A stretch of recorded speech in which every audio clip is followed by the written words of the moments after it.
મિત્રો, આજે આપણે એક તદ્દન નવા જ ટોપિકની ચર્ચા કરીએ છીએ. હાલ બહુ જ ચર્ચામાં છે કે પુરુષો 50 વર્ષની અંદર પુરુષોની સંખ્યામાં બહુ મોટો ઘટાડો થઈ ગયો છે. જે પુરુષો નવો ટોપિક તો મિત્રોને શેર કરજો, લાઇક કરજો, કમેન્ટ કરજો અને અન્ય મિત્રો સુધી પહોંચાડજો કે 50 વર્ષની અંદર પુરુષોની પ્રજાતિ જ નહીં રહે. પુરુષોમાં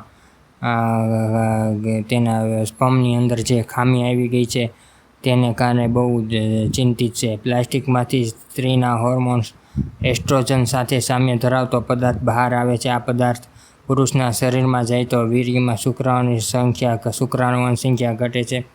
વાય રંગસૂત્રો ધીમે ધીમે ઘટી રહ્યા છે. વાય ક્રોમોઝોમ પર અસર થાય છે તેનું નિરૂપણ કરવામાં આવ્યું છે.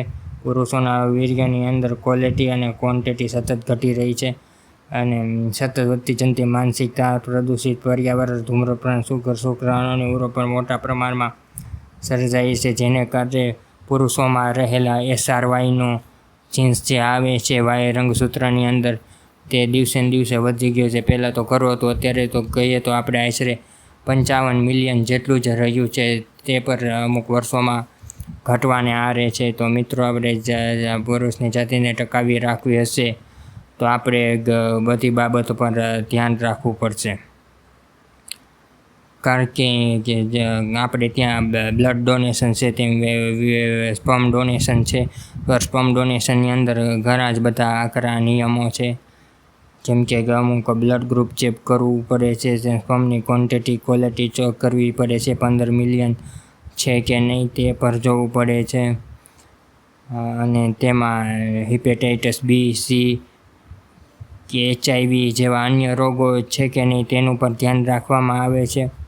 અને ધર્મ, જાતિ, જ્ઞાતિ બધી જ બાબતનું, તેના સંસ્કાર, બધી બાબતોનું ધ્યાન રાખીને સ્પર્મ ડોનેશન કરવામાં આવે છે, જેને કારણે સ્પર્મ ડોનેશનોની પર સંખ્યા ઘટી છે, જે એક મોટો સવાલ છે,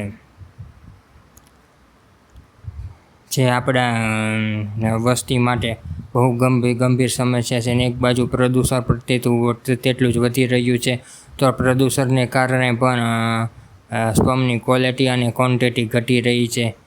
તો આપણે સાવચેતીના પગલાં રૂપે ધૂમ્રપાન, માનસિક ટેન્શન, તાણ, વ્યસન, કેફી દ્રવ્યોનું સેવન, નશાકારક દ્રવ્યોનું સેવન વગેરે જેવી બાબતો બહુ સંભાળપૂર્વક અને સાવચેતીથી આગળ વધવું જોઈએ, જેથી કરીને આપણે સ્પર્મની ક્વોલિટી અને ક્વોન્ટિટી જળવાઈ શકે અને એસ્ટ્રોજનનું પ્રમાણ આપણે બને તેટલું ઓછું કરીએ તો ટેસ્ટોસ્ટેરોન લેવલનું ક્વોલિટી જળવાઈ રહે તો આપણે સ્પર્મ કાઉન્ટ અને મોટિલિટી અને ફર્ટિલિટી વધારી શકાય છે.